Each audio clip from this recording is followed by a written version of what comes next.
The first airfields were more concerned with utility than comfort. In the early years, tents were the only amenity set up for the enthusiastic crowds who flocked to watch aviators' daring exploits. During the war, open fields provided a runway, and hangars stored equipment and aeroplanes.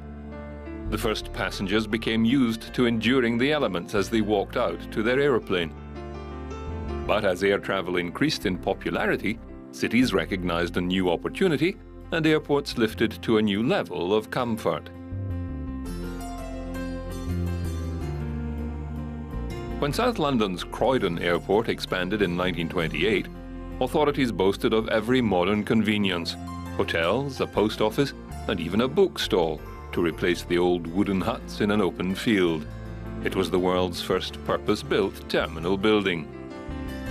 Croydon was also the first airport in the world to introduce air traffic control and became the main gateway to London during the 1920s. Many famous aviators flew into the airport, among them Charles Lindbergh just after his historic transatlantic flight, Bert Hinkler, who flew from Croydon to Darwin, Australia, Charles Kingsford Smith, and Amy Johnson, who flew from Croydon on her record-breaking flight to Australia. The terminal buildings and Aerodrome Hotel were built in the Art Deco style and featured cutting-edge design, including an eye-catching time zone tower in the booking hall with dials that depicted the time around the world. In the 1950s, Croydon was replaced by London Airport, later known as Heathrow, and Luton Airport in Bedfordshire. Luton was launched in 1938 and served as a base for Royal Air Force fighters during the Second World War. When hostilities ended, it was used for charter operations by airlines such as Autair and Euravia, who were running low-cost holiday packages to Europe. Euravia later changed its name to Britannia Airways, then Thomson Fly, and still operates from Luton under the name Thomson Airways, one of the world's largest charter airlines. The concept of combining airfare and accommodation into one package proved to be very appealing to British holidaymakers, and Luton soon became London's most profitable airport. By 1969, a fifth of all holiday flights departing the United Kingdom left from Luton. In the 1940s, Stansted Mount Fitchett Airfield was used by the Royal Air Force and the United States Army Air Force for bombers and maintenance operations. After the war, the airfield temporarily housed German prisoners of war before being taken over by the Ministry of Civil Aviation in 1949. However, it was then transferred back to the military for a few years, as there were plans to extend the runway and use it for NATO operations. When this failed to eventuate, the airport went back to civilian use in 1957 and, like Luton, became a hub for holiday charter airlines looking to avoid the high charges of the bigger terminals at Heathrow and Gatwick. Other countries were also looking to the aviation industry to stimulate their economy. In 1958, a new airline terminal equipped for jet-age passenger service was being built at the Copenhagen Kastrup Airport in Denmark. The first stage of the huge expansion and rebuilding program involved an extension of the airport's main southwest-northeast runway to the jet traffic length of 9,200 feet. This was to be expanded by another 1,650 feet by 1960, and the alternate main runway lengthened to 9,200 feet. Known as the European Gateway of the North, Kastrup handled 1 million passengers in 1957 and was expected to handle an additional 250,000 by 1960, or 1,600 passengers an hour.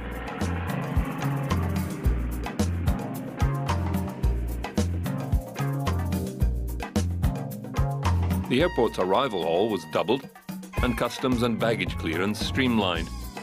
The departure and transit halls were also earmarked for expansion. The new House of Glass passenger terminal had dimensions of 525 feet long and 220 feet wide, twice the floor space of the original building.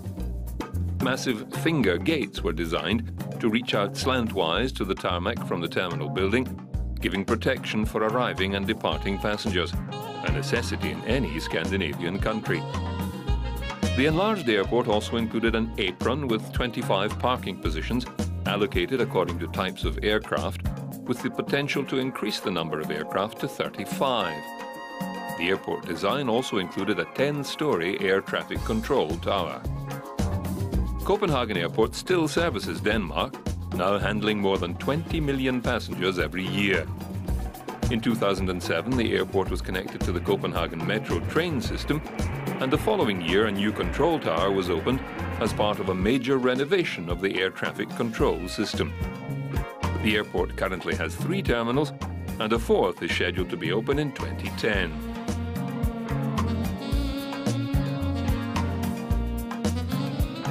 Across the Atlantic, airports had become a vital component in the United States transportation system. The country's vast distances made flying an attractive proposition for businessmen, and towns and cities across America rushed to build airports and aerodromes to encourage industry. American industry and business in the West, in the South, in the East, is the #1 user of airplanes and airports.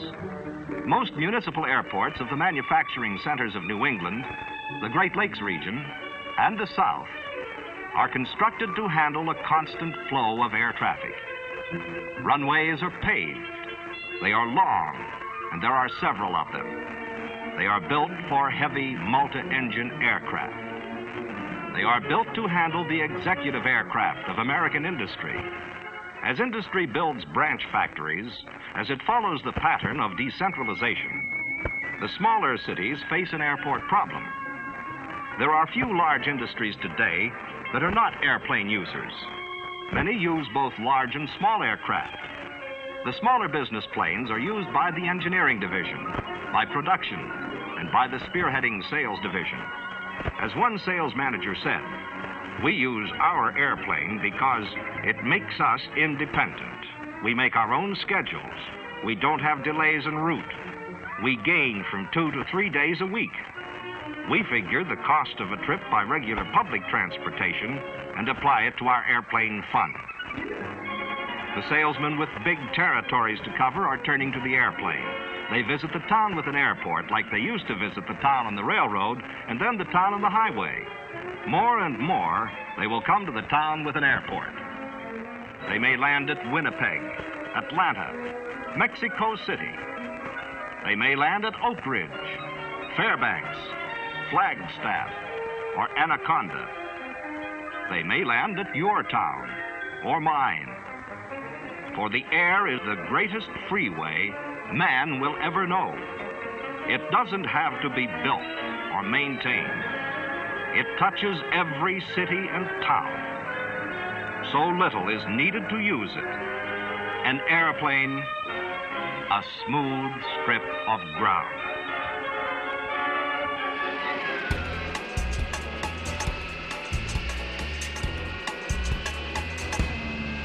As business travel grew in scope, so did the facilities aimed at enticing travel-weary corporate jet-setters.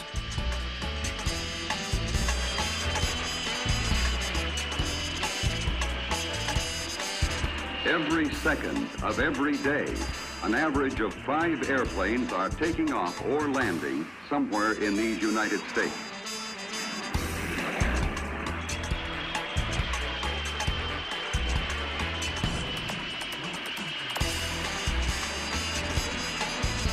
Every day, our airlines fly, on the average, a distance equal to 4 round trips to the moon.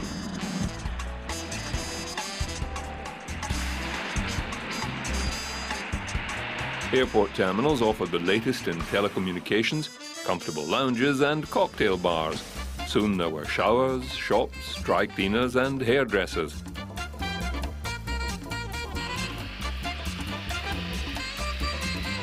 With more and more airlines flying across the USA and the world, landing slots quickly filled, and the average city airport became a big source of employment. As many as 50,000 passengers pass through a major terminal in a day, most of them with luggage. There are going to be continually more passengers. These passengers are going to fly more miles, and they are going to fly them faster. From Cincinnati to Chicago, Minneapolis to Miami, Americans were embracing the jet age and flying like never before. For the airlines to set up fast schedules and then meet them requires more than the raw speed of the jets. Airports of the 1950s were triumphs of modernist design, with huge curved slabs of glass and concrete representing the vision of futuristic travel. And the jets themselves were triumphs of engineering. Families would gather at the airport on a day out simply to watch the giant airplanes take off and land. The whole process of jet travel required an ever more complex administration system. From ticketing to baggage collection, the scope continued to expand.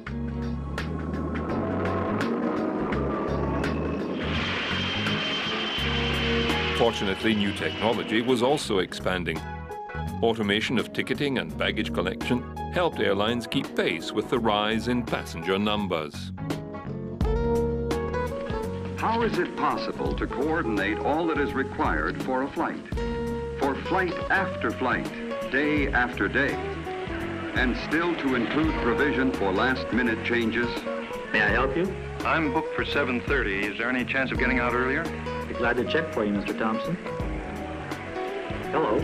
Do we have any space on Flight 210 to Los Angeles? Thank you. I can book you on a 3 o'clock departure for Los Angeles, sir. Oh, good. All right, sir. Check your bag.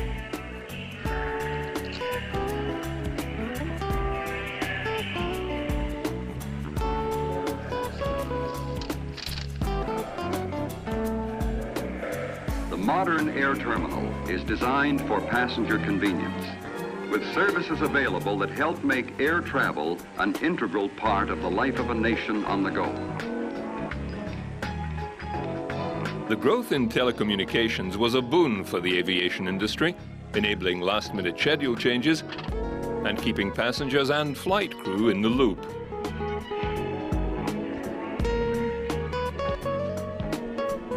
Many industries benefited from the growth in airline travel, among them taxis,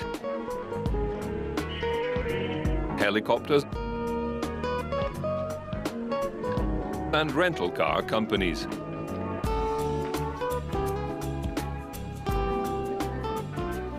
In this fast-moving world we're living in, the telephone is a part of the immediate, direct, and personal communications required in the jet age.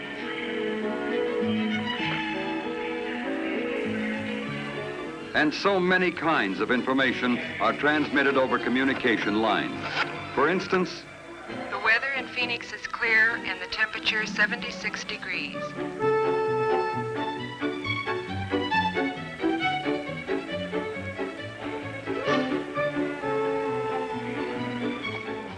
most of the communications at an airport are not by passengers, but for passengers by airline personnel. And most of these communications take place behind the scenes. It starts with when you ask about reservations. Your call may be to a centralized reservations office, which serves many cities, where it goes to the first available agent in the order in which it is received. For example, in making a reservation, you could dial a local airline reservations number in Washington, D.C., but telephone equipment would automatically switch your call to the airline's reservation center, such as this one in Charlotte, North Carolina. Here, the agent has immediate access to all required information and can make your reservation immediately. Or you may dial a local number in your city, talk to an agent in a local ticket office, and that agent will check with his airline's reservation center, which may be from a few miles to the length of the continent away. Telephones and telephone lines play an important part in making airline reservations. The airlines use high-speed computers to keep a record of future reservations. Your call is probably one of 10,000 to come into a reservation center that day. But the combination of computers and high-speed communications will give you an immediate answer. Another method. If you were to stop into a ticket office for flight information, say to Chicago or New York or even around the world. The agent would put your request for a reservation into a console, which transmits it over the telephone lines to a centralized office. Within a second, the answer comes back. If you book the flight, the agent puts that data into the console for transmission to the reservation center for relay to the computer. Other reservation agents across the country now have this information available. Need information to schedule. And as airline reservation systems became both easier to use and more complex, service on board the airplane was changing just as fast. The earliest scheduled airline flights were a less than pleasant experience. One passenger described the trip from London to Paris thus: "They put you in a box, they shut the lid, they splash you all over with oil, you're sick, and you're in Paris." Newer aeroplanes, such as the Vickers Vanguard, contained more comfortable cabins, and stewards were brought on board to serve as flying butlers. Their role was similar to that of a steward on a cruise ship or a train. On the Vanguard, stewards served food and wine to the 20 passengers and saw to passenger comfort in the cramped surroundings of the cabin.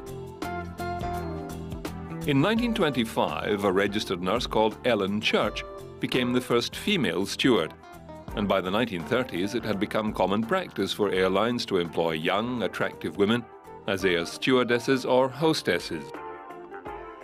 Some of our girls have chosen to make a career for themselves as air hostesses, reporting for duty at the Amsterdam Drome of the KLM service. One of the first things she does is to make herself familiar with the times of departure and arrival. They are questions she's bound to be asked among hundreds of others. Then there's the matter of the fluctuating exchange. Money talks, but sometimes only in a whisper. In their trim uniforms and hat brims at just the right angle, the girls look as if they really enjoyed their job. Though there's plenty of variety, they have many responsibilities. Final check of the stores and she's all set. So with a smile and a handshake, it's all aboard. But it's in the air that her work really begins. Maybe one of her charges was thinking of a rug and, well, here it is. Between bouts of sightseeing, there might be an urge for coffee. And as if by magic, the coffee appears. It's all done by kindness and a percolator.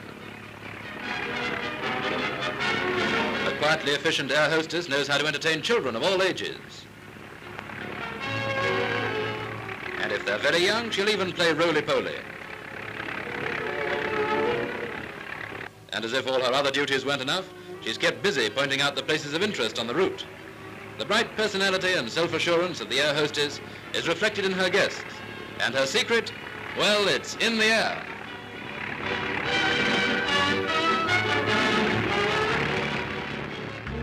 Most companies set a height limit on stewardesses of about 5 feet 4 inches due to the small cabins.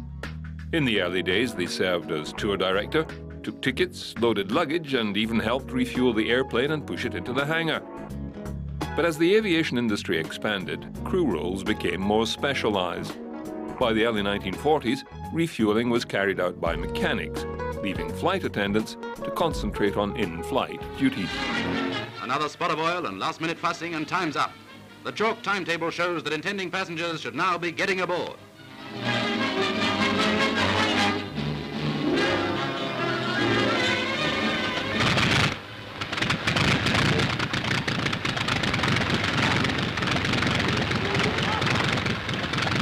And we're all set for the first stage of our 3-mile-a-minute thrust through the clouds. And the plane makes a perfect takeoff.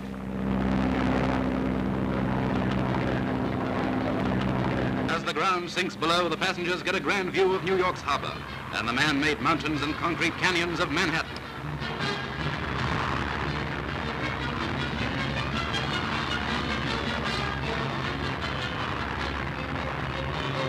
If window peeping doesn't claim your attention, there are cards. But the stakes needn't be as high as the plane.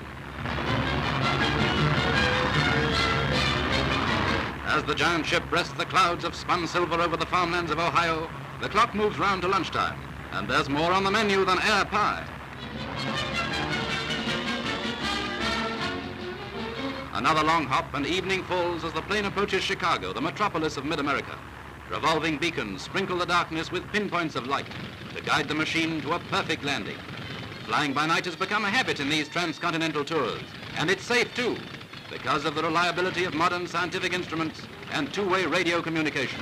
For the traveler on his or her first flight, an experience worth writing home about is going to bed in a plane. A feather bed may be a luxury, but a kip in the clouds is a positive joy. Not even the gentle scraping of a skyscraper can disturb the soothing lullaby of the plane's engines. Nighty-night. Comes our old friend the dawn, with the plane flying 3 miles up to conform with safety regulations. And now come the spidery cables and tall pylons of the Golden Gate Bridge, the largest suspension bridge in the world. All sense of speed is lost. We seem to be floating lazily above the placid bay. We have spanned America, thanks to the wings of the West. Military aviation overshadowed civil flying during the Second World War, but when the war ended, passenger airlines went full throttle. Pan American World Airways restarted their transatlantic service in November 1945, flying a 4-engined Douglas aircraft. Before the war, flying boats were used. This trip is the first American transatlantic passenger flight in a land plane.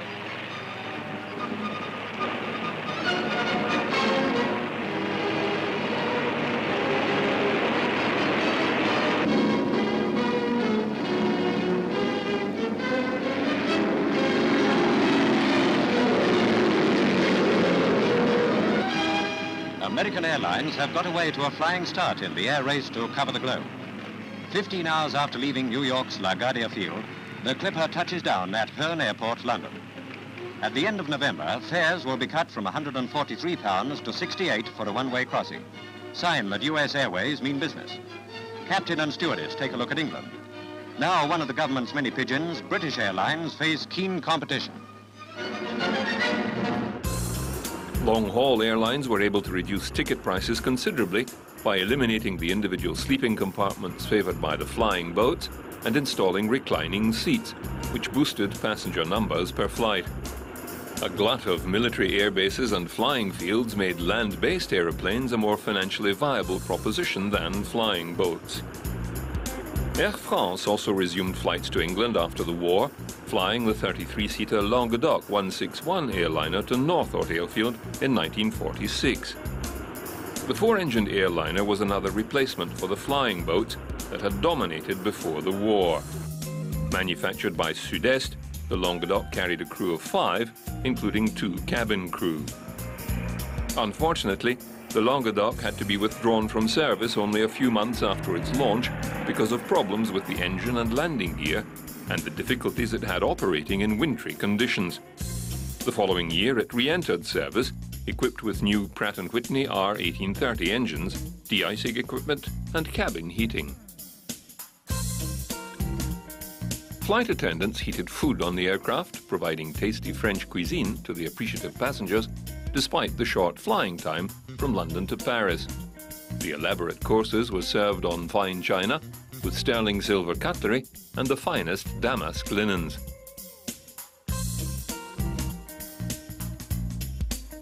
The early days of flying saw flight attendants subjected to some strange rules. With pilots seen as heroic figures for their role in the war and their involvement in a risky industry, one airline gave the following instructions to its stewardesses. A rigid military salute will be rendered the captain and co-pilot as they go aboard and deplane before the passengers. Check with the pilots regarding their personal luggage and place it on board promptly. Aeroplanes were still seen as a novelty before World War II, and stewardess Inez Keller recalled a time when her plane ran out of gas and landed in a wheat field near Cherokee, Wyoming. People came in wagons and on horseback to see the plane, she said. They'd never seen an aircraft before and they wanted to touch it and to touch me. One of them called me the angel from the sky.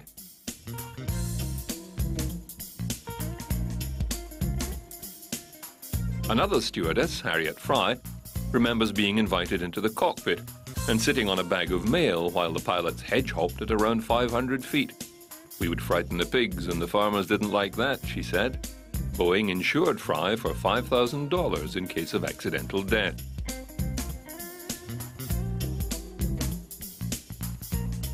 On mail planes, cabin crew had the responsibility of checking the cargo manifest, as well as maintaining crew comfort on board.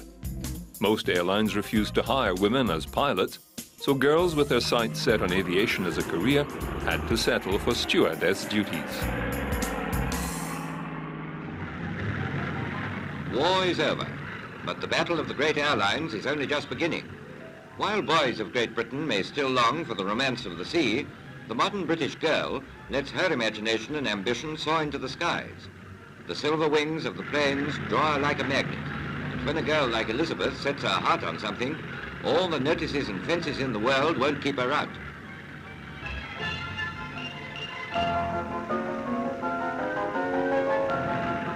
The last barrier, an airfield official.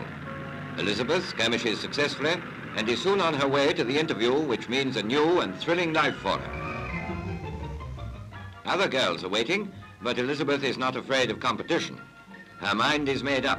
She's going to get the job.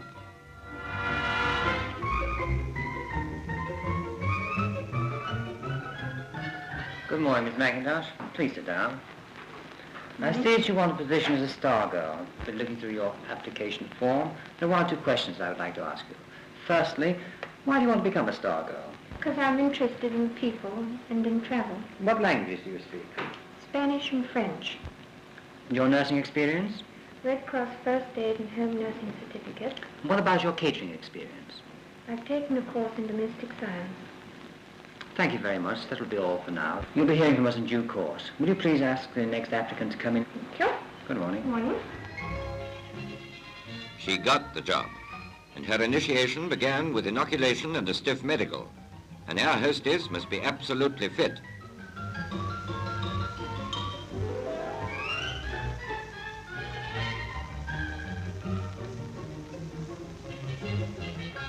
Then came the day of days, the very first flight. Was she going to be scared? Were the others scared? If any of them were, there was no trace of it. Hello, Mike, you lucky devil.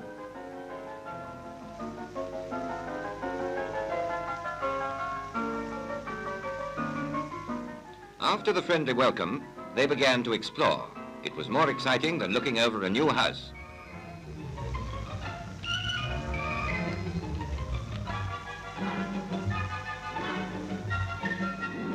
Soon the plane was airborne, and Elizabeth knew finally that this was where she belonged. 6 years ago, down there near St. Paul's, she'd watched the dogfights over London. Today, her 6-year-old ambition to fly is fulfilled.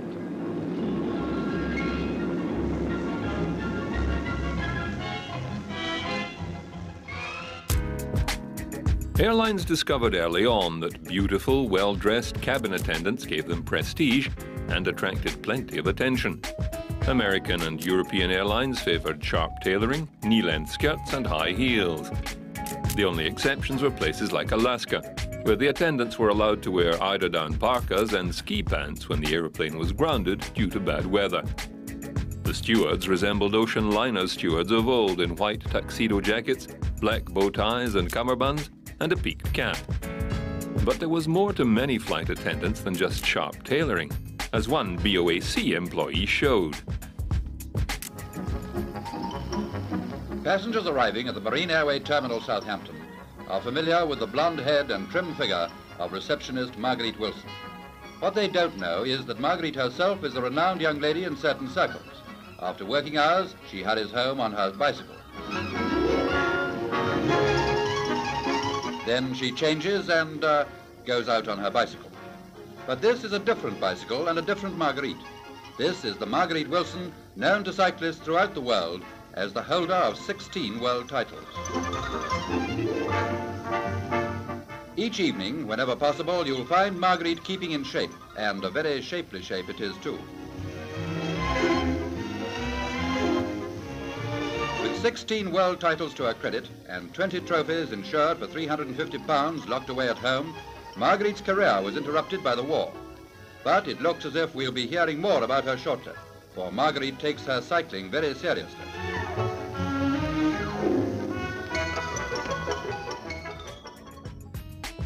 And one flight attendant took up a very appropriate extreme sport in her spare time.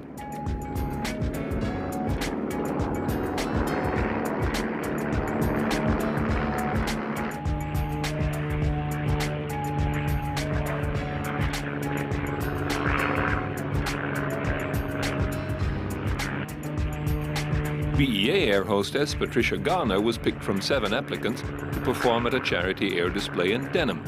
She found it a hair-raising experience. Oh, well, it's different. I'll say that from the inside. But it was marvellous. It really was, yes. Exhilarating. Except that it's ruined every bit of Ryanair Cup. That's the only thing I'm worried about. But it's great. It really is. What is the sensation most like? Roller coaster or... Well, when I first took off, by God, I could hear bells in my ears, everything.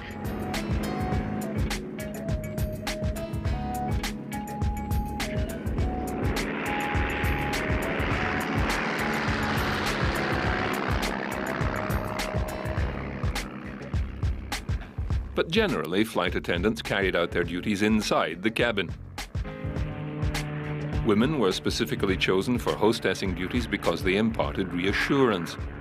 As one writer noted during a particularly rough flight when he saw the stewardess reassuring a fellow passenger, the passengers relax. If a mere girl isn't worried, why should they be? And then there was the glamour factor. It's good to hear that British girls, so often compared unfavourably with their American sisters, are the tops with Pan American Airways. These are the first of 50 chosen as stewardesses for the American airline. Picked for their personality and charm, their reward will be world travel and £1,000 a year salary. Royal duty was particularly sought after. Introducing the crew of the BOAC Strutter cruiser that is carrying the Queen and the Duke of Edinburgh to the West Indies at the start of their Commonwealth tour. And looking after the comfort of the royal party is Miss Juanita Alice Polandi, the flight stewardess. In command is Captain A.C. Lorraine, a senior pilot with over 14,000 flying hours to his credit. We are greatly honored to be so selected. We have considerable experience of the aircraft and of the route in question. In the years following the war, the Boeing 377 Stratocruiser provided high-flying luxury to its passengers. The convivial cocktail lounge served in-flight drinks and employed a dedicated bartender. It was a very pleasant way to while away the hours. The introduction of jet airliners and larger volumes of passengers saw seat-based service become the focus for cabin crew. Airlines competed to provide the best food and most attentive staff. But service with a smile wasn't the flight attendant's only job.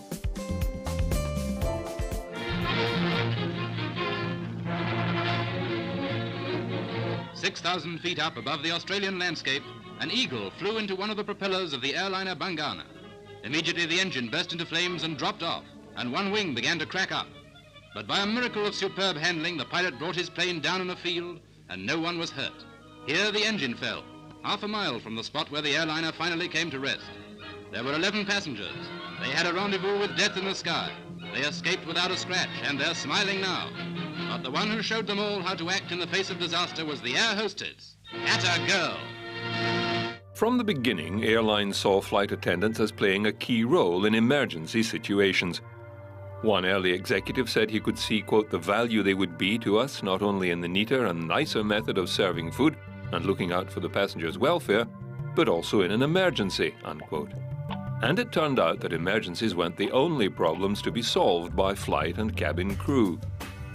In 1954, a BOAC flight was leaving Australia with the wife of a Soviet defector on board. Evdokia Petrov was accompanied by KGB agents intent on returning her to Russia. Frightened by the screaming crowds that surrounded her at the airport, Mrs. Petrov famously lost a shoe in the melee and was hustled onto the BOAC Constellation, unsure of her husband Mikhailovich Petrov's whereabouts. A Russian-speaking air hostess asked her if she had heard about her husband's public plea to join him in defecting to Australia. To escape her minder's clutches, Mrs. Petrov joined the stewardess in the lavatory, where she listened to a translation of the news report. When the aeroplane landed to refuel at Darwin, Mrs. Petrov was offered asylum, which she finally accepted after speaking by phone to her husband. The BOAC crew were feted as heroes when they arrived in Lebanon without Mrs. Petrov. In his debriefing, Petrov supplied valuable information to the West, although his revelation that Kim Philby was a Soviet agent was not accepted by the British at the time. The Petrovs lived the rest of their lives in suburban Melbourne under a variety of pseudonyms. However, while air hostesses were involved in many daring rescues and evacuations, their image was generally more sedate.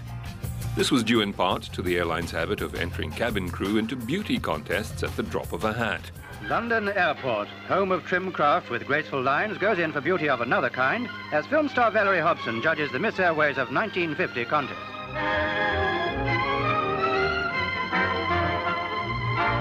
Among the 15 air hostesses taking part, Australian Miss Margaret Lamb of Qantas Airways, and from Air France, a continental beauty in Miss E. Oudinot wins 4th place. But Icelandic Airlines supplies the winner in 21-year-old hostess who receives the blue ribbon of the air. Throughout the 1950s, flight attendants competed for the title of Miss Air Hostess or Miss Aviation. The winner brought glory to her airline and her country.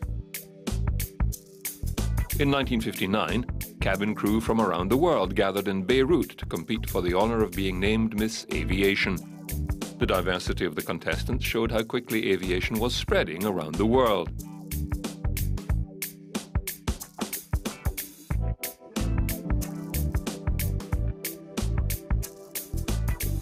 "14 contestants paraded down the runway in front of a panel of judges that included Michel Tourmat, Lebanon's tourist commissioner.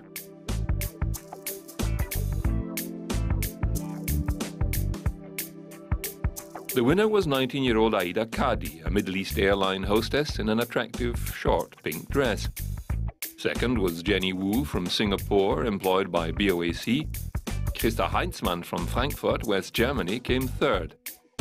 Kadi received £600 and other gifts as her prize. In South Africa, Lena Patteron of Scandinavian Airways, Micheline Robezin from France, and Elif Forseth from Pan American Airways were among the beauties competing in the Queen of the Air contest. The winner was Anne Price of Uxbridge, England, who won a £2,000 ring and was crowned by the Mayor of Johannesburg. And the British were again victorious in the Miss London Airport competition, which was held in the roof garden of the Queen's Building at London Airport. Competition was fierce, with Miss Lufthansa, Gisela Wheeler of Bromley, Kent, a strong contender. But there could only be one winner, and it was declared to be BOAC stewardess Maureen Dale of Heston. Miss Alitalia came third, and Miss Pan America second. Who would be Miss London Airport? 22 of the charming girls who make our air trips worthwhile were in the final on the roof garden there.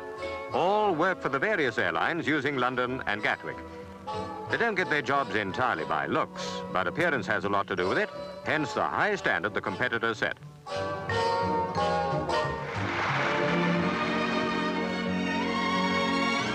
Gisela Wheeler, Miss Lufthansa. BOAC's choice, Maureen Dale of Heston. In the first stage of judging, 6 girls were selected. There's no big prize, just the honor of the thing, plus a night out, being wined and dined in the West End. Maureen Dale won the title. Flanked by the 2nd and 3rd places, Miss London Airport 1961. Beauty, amiability and conformity were desirable traits in any 1950s woman, but particularly those who worked in the skies. When women got a job as a flight attendant, they were required to get a company-approved haircut and tutored in achieving the company-approved makeup look. The hostesses often have many duties on the tarmac, so a hood has been designed, which, worn with their blue raincoats and boots, will protect them from bad weather.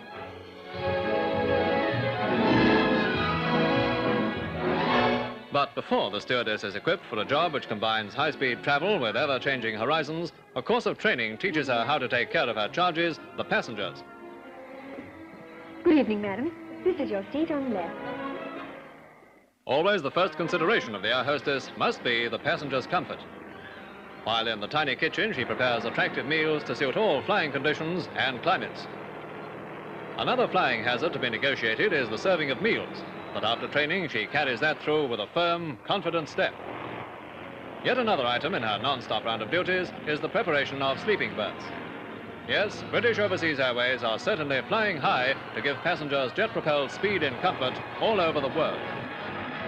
Flight attendants' uniforms became a matter of public debate. For British European Airways 700 airgirls, there's quite a battle on.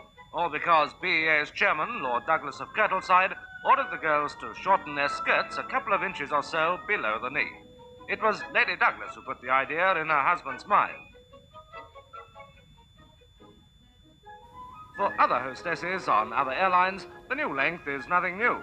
They've kept up as the fashion changed, and very nice too.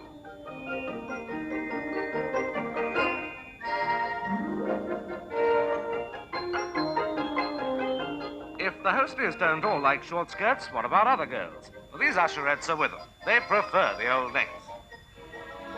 Perhaps the nurses might like a change, even if it did send temperatures soaring. One thing's certain, though, bus conductresses don't want skirts at all in the winter, long or short. To many of the BEA girls, it's all a matter of principle. They think they should say whether those inches should stay on or come off. Well, what do you think? This pretty French hostess has a uniform designed in Paris, and she thinks it's the world's smartest. It's not extreme, it's in between. But Paris's extreme for 1958 took skirts right up to the knee. Now, nobody wants them too short. Or do they? The worldwide scope of aviation opened up opportunities for women in many countries. BOAC encouraged Chinese-speaking women to apply for positions in its Asian fleet. Underneath, you're wearing the Chinese dress, the Cheongsam, which is as a uniform. And do you like the new uniform? Yes, and I'm very happy to model the first BOAC Cheongsam uniform. But again, clothes were the issue of the day for reporters, with this interviewer fascinated by the exotic silk Cheongsam worn by the women. Now, of course, you have the slits at the side of the skirt as well, and we think that is very daring here. I think it's equally as daring to see European ladies with open necklines. You think that's daring as well, the open necklines. Well, I must say the slits are very attractive. I like them. When the Cheongsam uniform went into service, it actually drew criticism from other flight attendants who condemned it for unfair competition, drawing attention away from the conventionally clad cabin crew. Japanese women were also recruited as BOAC flight attendants. However, their kimonos were a little more restrictive than the Cheongsam and would have been highly impractical in an emergency evacuation. The women were selected from several hundred applicants to fly on the BOAC Hong Kong to Tokyo Comet and Tokyo to San Francisco Britannia flights. Trained by Chief Cabin Services instructor John Lawrence, the stewardesses did their classes in a mock-up aircraft, learning everything from cocktail mixing to immigration regulations. At the end of the course, the women discarded their silk kimonos for the BOAC Regulation Blue uniform. However, some airlines embraced traditional dress, with Air India incorporating the sari into its stewardess uniform. They say the sari is the loveliest dress ever invented. And here, saris have become official uniforms. Here's a girl preparing to do an important, and some would say an exciting job. This is the latest design adopted by Air India for their stewardesses that fly around the world.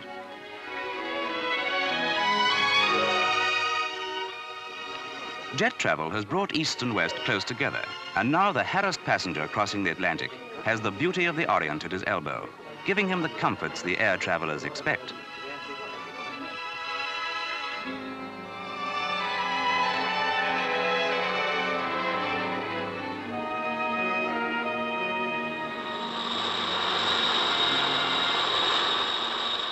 All the airlines pick beautiful women to be their stewardesses, but then they dress them up in tunics and sober skirts. Now feminine frills and gossamer glamour have taken to the air, bringing a touch of color to the tarmac at London Airport when these shimmering shepherdesses bring their charges to the airport bus.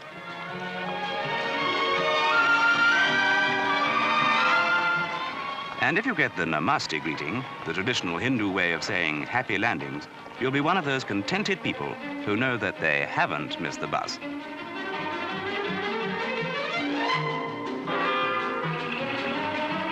Our girls in their fetching Oriental uniforms drive off with a coachload of passengers.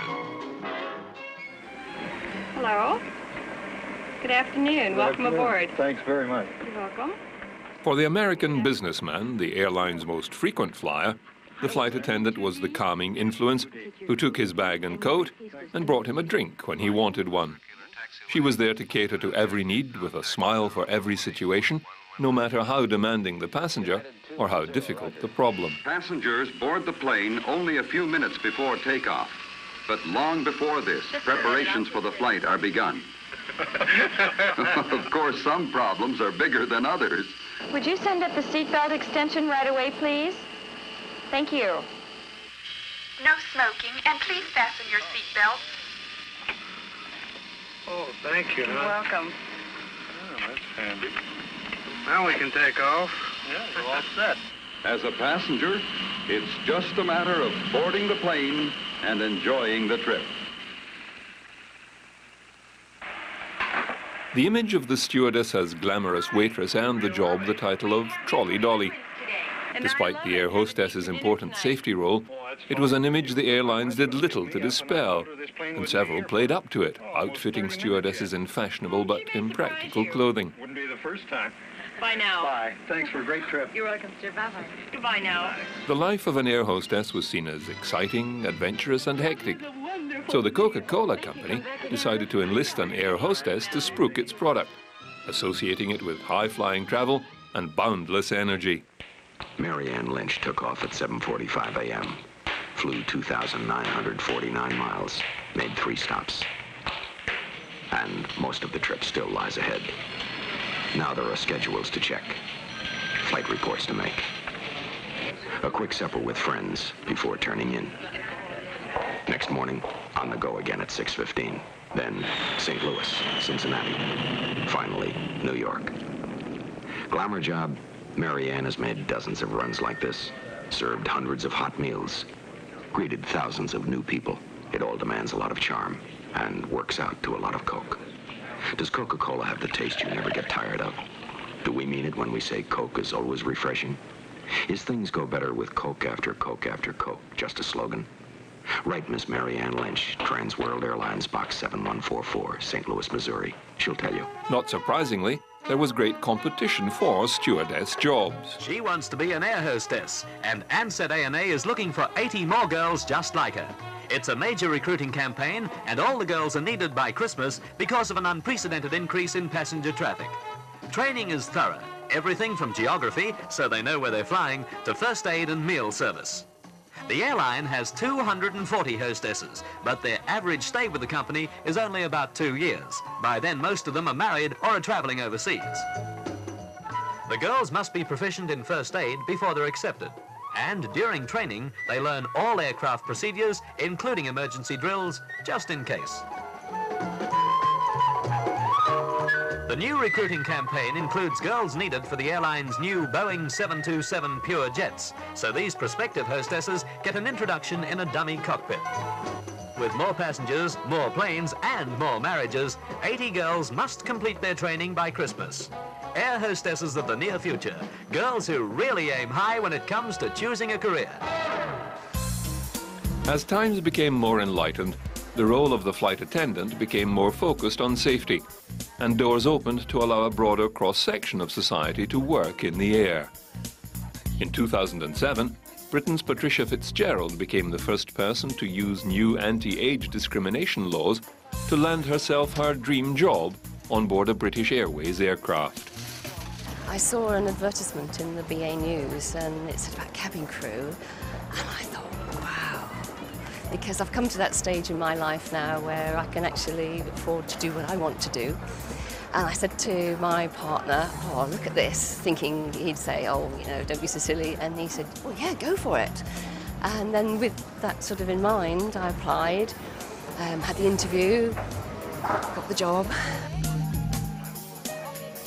We don't deliberately recruit by age, it's about ability. motivation to do this role. But having that wide range of people, I think, for our diverse passengers that we move around the world, I think it's good news for them.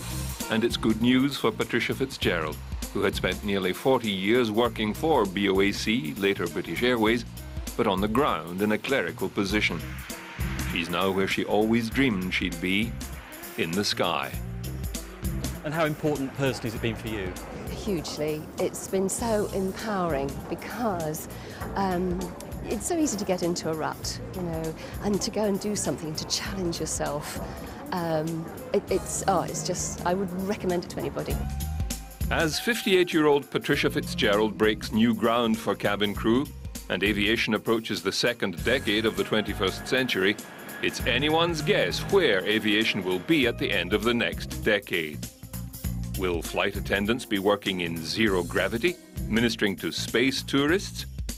Well, there will be at least one flight attendant in space soon, with the news that French air hostess Mathilde Pron has won a flight on the rocket plane XL through a competition on a chocolate bar.